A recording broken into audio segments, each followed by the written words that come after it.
बिस्मिल्लाह रहमान रहीम। अस्सलाम वालेकुम नाजरीन, प्रोग्राम हकीकत क्या है मैं हूं आपका मेज़बान एहसन हमीद राजा। नाजरीन, आज आपको बताएं कि हमारे साथ मौजूद हैं डॉक्टर उस्मान चौहान, मुआशी तजियाकार हैं, और doctor Khaqan Hassan Najib, ex adviser ministry of finance से हमारे साथ मौजूद हैं। आप दोनों मेहमानों का बहुत बहुत शुक्रिया। सबसे पहले नाजरीन आपको बताएं कि हम बात करेंगे मुल्की मीशत के हवाले से, और जिस तरह कोशिशें की जा रही हैं, ख़ास करके SIFC के तहत मुल्क में बड़ी सरमायाकारी लाने के लिए बड़ी तगदो की जा रही है। इस हवाले से जो हमारी मईशत की हवाले से जो अहम तरीन पॉलिसीज़ और जिस पर लाजमी तौर पर बात की जानी चाहिए वो ये है कि सऊदी अरब की जानिब से जो सरमायाकारी की जानी थी उस पर भी डेवलपमेंट्स हो रही हैं। इस पर भी हम पूछेंगे डॉक्टर उस्मान चौहान साहब से और डॉक्टर खाकान हसन नजीब साहब से। सबसे पहले डॉक्टर खाकान हसन नजीब साहब, कहिएगा कितनी अहम है ये सरमायाकारी और कब तक मुतवक्के है कि इसकी जो इम्प्लीमेंटेशन हैं या प्रैक्टिकली वर्क हमें पाकिस्तान में नजर आएगा?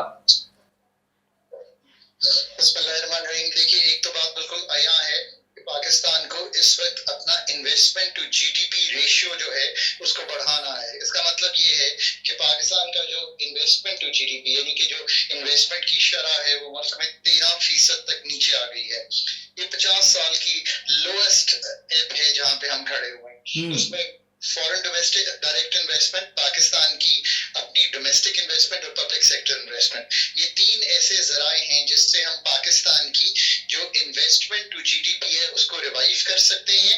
और इसके साथ साथ इसका एक बहुत बड़ा असर जो है वो पाकिस्तान की ग्रोथ पे जाता है और उससे नौकरियां क्रिएट होती हैं। सो इसको देखते हुए अगर आप FDI का जिक्र करें तो मैं अभी फिगर्स देख रहा था, पहले 9 माह जो गुजरे हैं कैलेंडर ईयर 2024 के, इसमें जो पाकिस्तान में सरमायाकारी हुई है ये $2 अरब है। ये पाकिस्तान की पिछले 2008 से लेकर जो पहले 9 माह गुजरे थे ये हाईएस्ट एवर है जो हिट हुई है। सो कुछ चीजें जो है वो चल पड़ी हैं। इसमें मेजर सरमायाकारी तो अभी भी चाइना से पावर सेक्टर में आ रही है और बाकी E&P यानी कि एक्सप्लोरेशन में है और कुछ फाइनेंशियल बिजनेसेस में है। सऊदी अरेबिया का इंटरेस्ट पाकिस्तान में, चाहे वो एग्रीकल्चर सेक्टर हो, चाहे वो माइंस एंड मिनरल्स का सेक्टर हो, या IT और ITES यानी कि IT रिलेटेड सर्विसेज हो, इसमें एक नुमाया है। पिछले कई माह से, पिछले कई साल से ऊपर हो गया, इस पे नेगोशिएशन चल रही है। 22 से 27 मुआहिदों पर दस्तखत हुए जिनको आप MOUs कहते हैं। उसमें कुछ को अमली जामा पहनाने के लिए भी हम आगे बढ़ रहे हैं।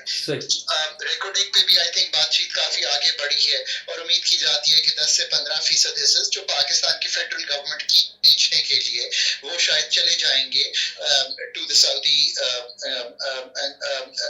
वो अथॉरिटी जो जिसको वो एक इन्वेस्टमेंट आर्म कहते हैं सऊदी गवर्नमेंट का। सो ये इसके अलावा जो बिजनेस टू बिजनेस कांटेक्ट है, लेट्स होप कि उसमें हम आगे बढ़ें। और इसी तरह कतर, UAE जो इस वक्त इन्वेस्टमेंट की पाकिस्तान के अंदर डेस्टिनेशंस ऐसी हैं जो करने में इंटरेस्ट रखती हैं। और ऑफ कोर्स चाइना में CPEC 2 जो कि आई थिंक बातचीत अब काफी हो चुकी है, हमें आगे बढ़ना है, अमली जामा पहनाना है क्योंकि जो नई इंडस्ट्री लगनी थी पाकिस्तान में हम उसकी तरफ बढ़े।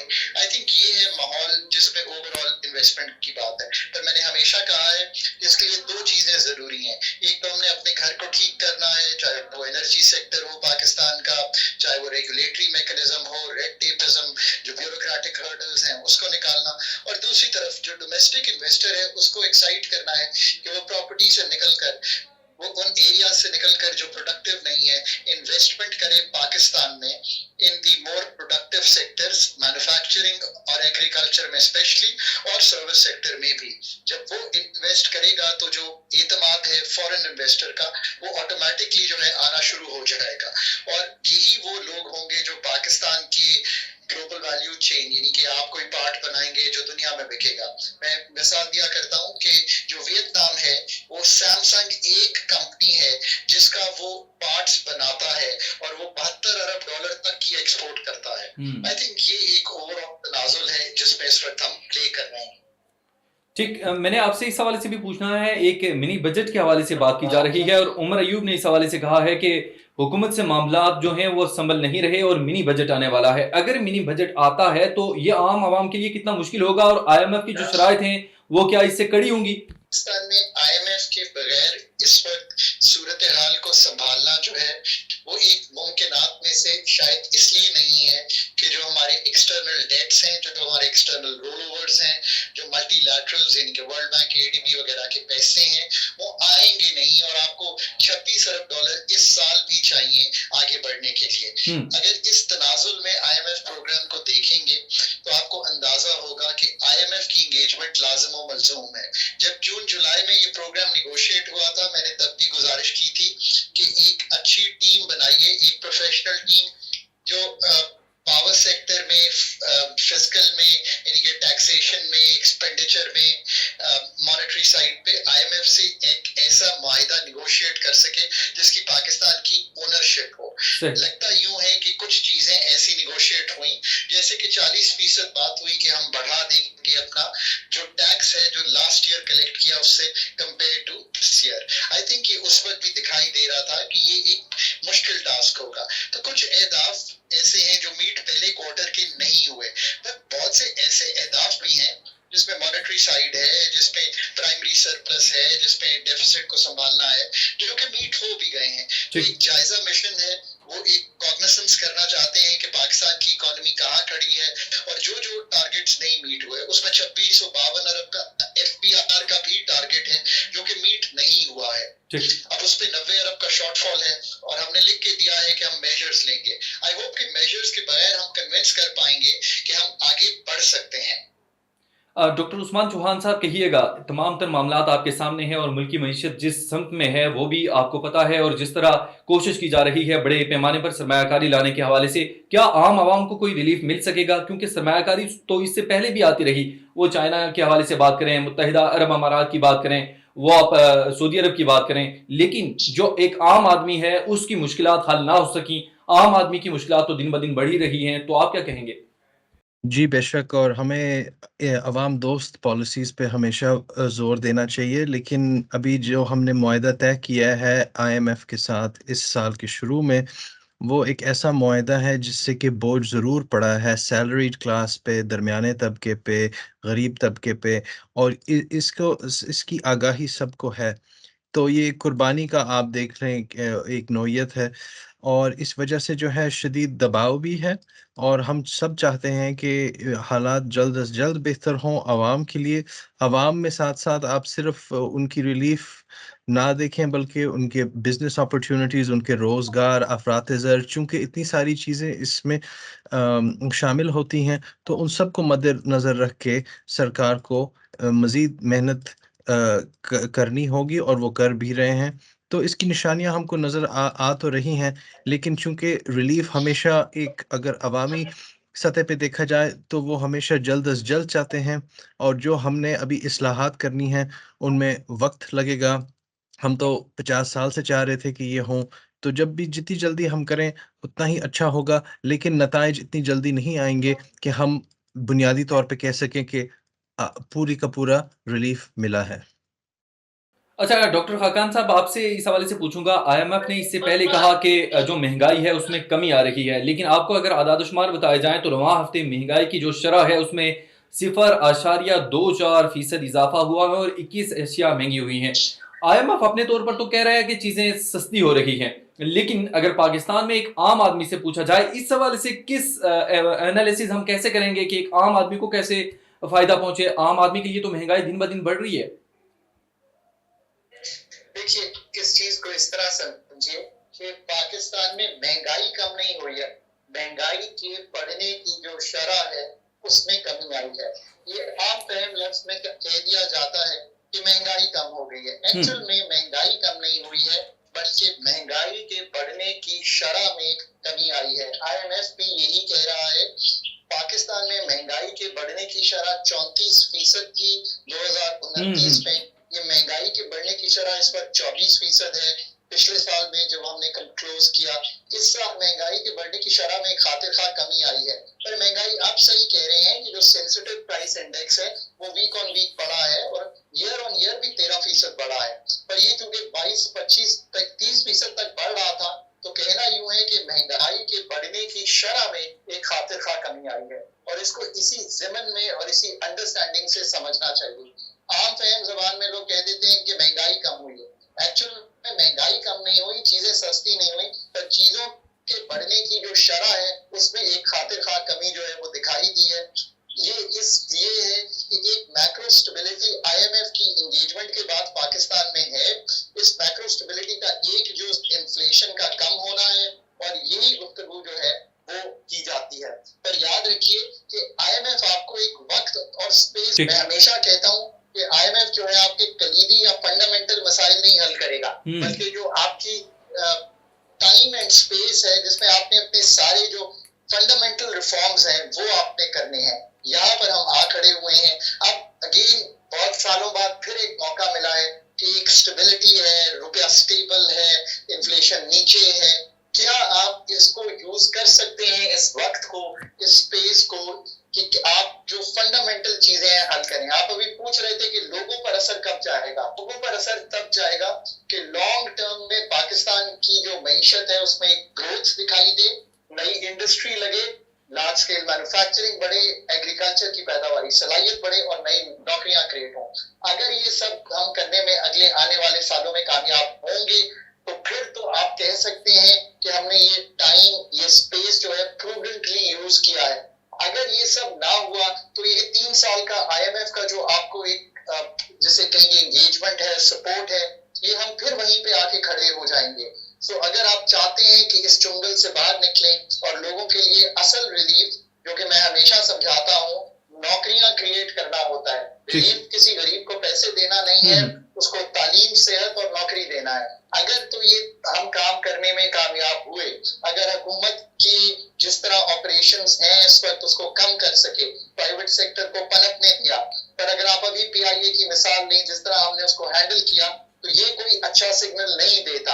पर ये वक्त जरूर है, हुकूमत ने ये अच्छा संभाल लिया है। अब अगर बाकी सारे काम हुए तो फिर जरूर आप आगे बढ़ेंगे, और आगे बढ़ेंगे आज से 3 साल बाद हम कह सकेंगे कि हमने इस पिछले 3 साल के वक्त को ठीक हैंडल किया। आखिरी बात इसमें इंपॉर्टेंट ये कर दूं कि पाकिस्तान में ये सब काम करने की जब तक काबिलियत और सलाहियत हुकूमत में नहीं पैदा करेंगे, पाकिस्तान हमेशा से एक ह्यूमन रिसोर्स चैलेंज में है। उसको ओवरकम करके प्रोफेशनल्स को लाएं और ये प्राइवेटाइजेशन हो, डीरेगुलेशन हो, ये सारे काम, एनर्जी सेक्टर का ओवरऑल तंजीमें न हो, हम काबिल हों कि हम ये सारे काम कर सकें। आई रियली होप कि गवर्नमेंट इस तरफ जरूर देख रही होगी और उम्मीद करते हैं कि ये सारे काम हम कर पाएं। एग्जैक्टली, बिल्कुल आपने वजह कहा। डॉक्टर उस्मान चौहान साहब, मैं आपकी तरफ आऊंगा और आपसे यही क्वेश्चन पूछूंगा कि पाकिस्तान में प्रोफेशनल्स वो कैसे ला सकते हैं, और जो प्राइवेटाइजेशन के हवाले से हम बात कर रहे हैं, अगर वो भी हम करते हैं तो उसमें जो अच्छे लोग हैं, जो हमें पता हो कि पाकिस्तान के लिए बेहतरी की एक उम्मीद हो या बेहतरी की जानिब जाया जा सके, तो वो चीज़ें हम कैसे कर सकते हैं आपके ख्याल में? और ये जो वक्त है, खास करके जिस हवाले से डॉक्टर खाकान हसन साहब ने भी डिस्कस किया, उन्होंने कहा कि अच्छा वक्त है, तो इसको हम यूटिलाइज कैसे कर सकते हैं? जी, आपका सवाल बिल्कुल मुनासिब है और अहम इस वजह से है कि जब तक अच्छे लोग, सही लोग, मुनासिब लोग सही ओहदों पे नहीं होंगे और सही ओहदों को नहीं संभालेंगे, उस वक्त तक कोई मुल्क तरक्की नहीं कर सकता। तो पहला सवाल तो इसमें ये आता है कि क्या ऐसे लोग पाकिस्तान में हैं, या पाकिस्तानी बाशिंदे या पाकिस्तानी जो बैरून मुल्क रहते हैं, क्या ऐसे अफराद हैं? इसका जवाब बिल्कुल हमेशा जी हाँ, बिल्कुल हैं। और ये पाकिस्तानी कोई ऐसा सेक्टर मईशत का कोई ऐसा हिस्सा नहीं है, कोई ऐसी साइंसी या तहकीकी चीज़ नहीं है जिसमें कि आपको पाकिस्तानी ना मिलें तरक्की करते हुए और मेहनत करते हुए। गो वो बैरून मुल्क ही क्यों ना हों और वहाँ पे मेहनत कर रहे हों, या आपको पाकिस्तान के अंदर भी बेशुमार सेक्टर्स, तकरीबन हर चीज़ की आपको अफराद मिल सकते हैं। तो सवाल फिर दूसरा ये बनता है कि क्यों नहीं वो आते ओहदों को संभालने के लिए। इसमें हर किस्म के वफ़ादार होते हैं, मरकज़ी भी और महकमों के भी, जिनसे के सोचा ये जाता है कि कोई ना कोई बैठ जाए तो ये काफ़ी है। अलबत्ता हमने देखा है पिछले 77 साल में कि जब तक काम के लोग ना बैठें और ओहदों को ना संभालें, उस वक़्त तक तरक्की नहीं हो सकती। तो चूँकि ये अफ़राद हैं, इनको ज़रूर हर हर उस शोबे में डालना चाहिए और उस राह पे गामज़न करना चाहिए जहाँ पर ये मुल्क के मफ़ादात को सबसे ज़्यादा फ़रोग़ दे सकें। अब इकॉनमी में तो आपने ज़रूर प्राइवेटाइज़ेशन का ज़िक्र किया है। बेशक जी, जी। ये भी एक मिसाल है जहाँ पे आप देख सकते हैं कि जिन इदारों को प्राइवेटाइज़ किया जा रहा है, क्यों किया जा रहा है? क्योंकि उनका बोझ बहुत बढ़ चुका था हमारी सही। मईशत पर। और ये बहुत अफ़सोस की बात है क्योंकि जब ये तामीर किए गए थे इदारे, बनाए गए थे, मंसूब किए गए थे, तो ये ग़ालिबन अपने शोबों में बेहतरीन हुआ करते थे और दुनिया के लिए एक मिसाल बनते थे। तो जो उसके नहीं तो बाद आपके से ख़्याल में जी, जी। आपके आपके ख़्याल में जिस तरह ये इदारे तबाह हुए, उनकी बुनियादी रीज़न्स क्या हैं? क्या कोई अच्छे तरीके से, अच्छे मैकेनिज़्म से इन्हें चलाया नहीं जा सका? या आप ये कह सकते हैं कि जो हमारे पॉलिटिशियंस हैं, उनकी जो मनमानियाँ हैं, उस वजह से और आप ये कह सकते हैं कि बहुत सारे उस बुनियाद पे काबिल लोग भी नहीं थे, जो यहाँ पे लगाए गए। क्या यही जी, रीज़न है? बेशक, आपने सारी वजूहात की बिल्कुल दुरुस्त तारीफ़ की है, क्योंकि यही वजूहात हैं, जिनमें कि अगर आप इनको मुख्तसरन बयान करें, तो वो ये है कि काम के लोग काम के ओहदों पे नहीं डाले गए। हुँ, इसमें वफ़ादार जो हैं, वो कौमी नहीं थे, बल्कि ज़ाती या कबायली या इलाकाई थे और चूँकि हम एक मुल्क का हिस्सा हैं और हम इस मुल्क की खिदमत करना चाहते हैं, हमें हमेशा कौमी मफ़ादात को सामने रखना चाहिए। चूँकि ये नहीं किया गया, तो उसके नताइज फिर नज़र आते हैं और अब भी अगर आप एक ऑडिट करें, तो आपको नज़र आएगा कि इदारों में काम के लोग हैं और मेहनत कर हुँ, रहे हैं, लेकिन किबला दुरुस्त शायद नहीं है किसी इदारे का या वो अपने कौमी मफ़ादात के लिए नहीं काम कर रहे लीडरशिप में। और फिर नीचे आपको हुँ, लगेगा कि बोझ वाक़ई बहुत ज़्यादा है क्योंकि काम करने वाले लोगों के साथ-साथ बेकार लोग भी साथ-साथ बैठे हुए हैं। बैक वक़्त ये दोनों बिल्कुल। चीज़ें दुरुस्त साबित होती हैं। अच्छा कुछ आपसे डॉक्टर उस्मान साहब ये भी पूछूँगा कि जिस तरह की एक तो मईशी सूरत-ए-हाल के हवाले से हम बात कर रहे हैं, मईशत के हवाले से, साथ अगर सियासी इस्तेहकाम के हवाले से बात की जाए तो कितना ज़रूरी है? क्योंकि पाकिस्तान में अभी ख़ास करके जो सिचुएशन है तहरीक-ए-इंसाफ और जो इक़्तिदार की पार्टी है, मुस्लिम लीग नून और पीपल्स पार्टी के दरमियान देखा जाए, एक खींचातानी है और 26वीं आईनी तरमीम जिसके बाद पास हुई, उसके बाद भी कोई हालात उस तरह के नहीं हैं कि मुल्क के लिए सोचा जाए और मुल्क के लिए बात की जाए। इससे पहले मीसाक-ए मईशत लाज़मी है, मैं तो इस हवाले से अक्सर कहता रहता हूँ। आपकी क्या राय है कि जब तक ये तमाम तर चीज़ें मिल बैठ कर हल नहीं की जाएँगी, तो पाकिस्तान की जो समत है या पाकिस्तान को आगे लेके जाने के लिए जो पॉलिसी है, वो क्या सही मानों में फुलफ़िल हो सकेगी या नहीं? जी, इसमें कोई शक नहीं कि इक़्तिसादी इस्तेहकाम जो है उसको अव्वलीन तरजीह दी जानी चाहिए।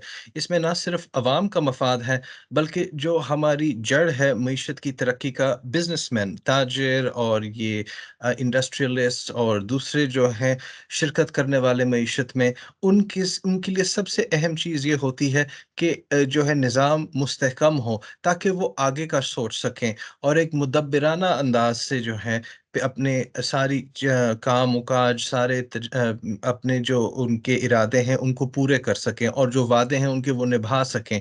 चाहे वो सप्लायर से हो, कस्टमर से हो, एक्सपोर्ट के हों, वो वादे निभाना जो है उनके लिए दरकार होता है कि निज़ाम मुस्तहकम रहे। तो चूँकि ये हमारा निज़ाम उस हद तक मुस्तहकम नहीं रहा और शायद आप ये भी कह सकें कभी था भी नहीं, तो इसमें इस्तेहकाम लाने के लिए जो है ये दरकार होगा ना सिर्फ हमारी आवाम के लिए बल्कि बिज़नेस कम्युनिटी के लिए सबसे अहम चीज़ इस्तेहकाम होती है। अच्छा डॉक्टर साहब एक अहम चीज़ के जो मुल्की लिहाज से कि आपके मुल्क में कोई दूसरी कंट्री वो बेशक वो P5 में हो, वो पावरफुल हो हर लिहाज से, तो अगर डेवलप्ड कंट्री भी हो, तो उसे कम से कम आपके मुल्क के अंदर के मामलात और सियासी मामलात में मुदाखलत बिल्कुल भी नहीं करनी चाहिए। लेकिन अभी जो तहरीक-ए-इंसाफ की जानिब से बड़ी उम्मीदें लगाई जा रही हैं कि सदर जो नए मुंतखब होने वाले डोनाल्ड ट्रंप हैं, वो पाकिस्तान में सियासत को चेंज करेंगे या इमरान खान को लेके आएँगे या उनको जेल से बाहर लेके क्या ऐसी चीज़ें वो मुल्क के लिए बेहतर हैं? जी, आप देखें तो 1945 से जो है सुपर पावर या हाइपर पावर्स जो भी आई हैं, उन्होंने दूसरे ममालिक के अंदर घुसकर अमल दखल डेवलपिंग बहुत कंट्रीज़ की कह है। सकते हैं। डेवलपिंग कंट्रीज़ कह बिल्कुल। सकते हैं, उनमें ज़्यादा इंटरफेयर किया है। बिल्कुल वेस्टर्न पावर्स ने किया, यूएसएसआर ने बहुत किया था और यूएसए अब भी करता है और खुल के कहता है कि वो करते हैं।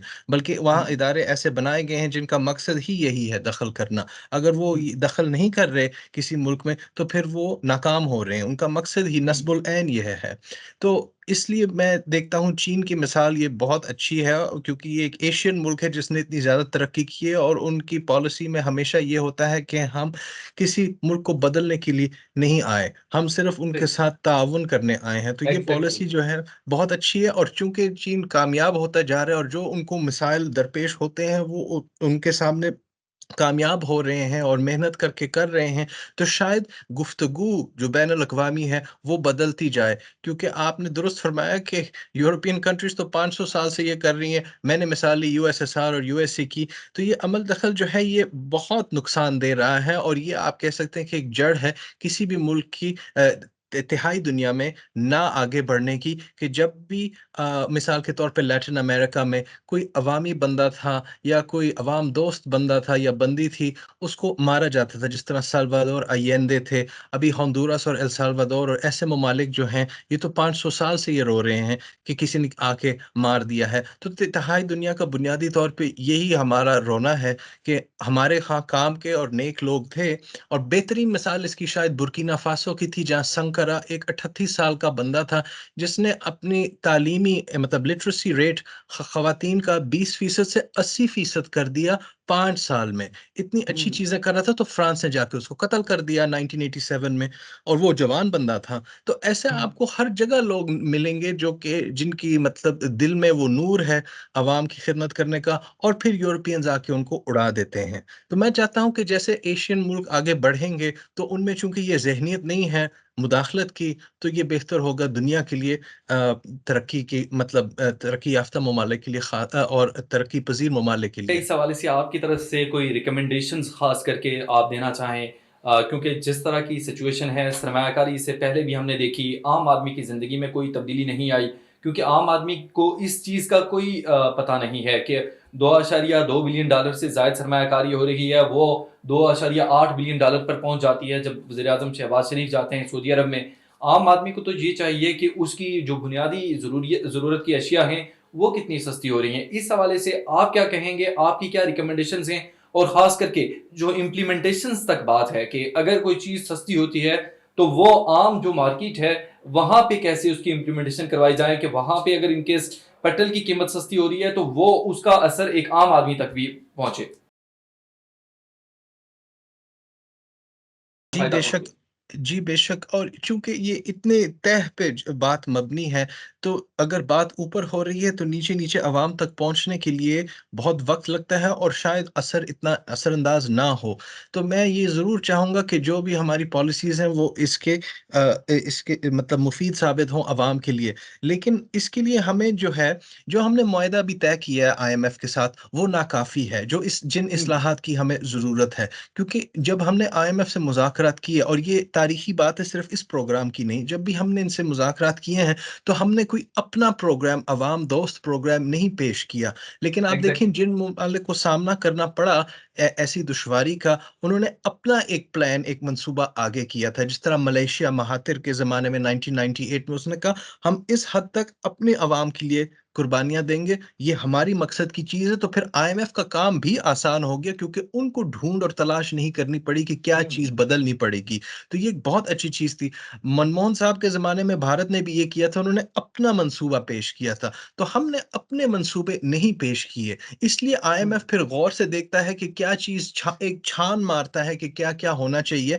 लेकिन क्या वो जब छान मार के फैसले करता है, वो आईएमएफ पाकिस्तानी अवाम का सोच रही है? वो इस हद तक जा ही नहीं सकती कि वो अवाम की तकलीफ को समझे।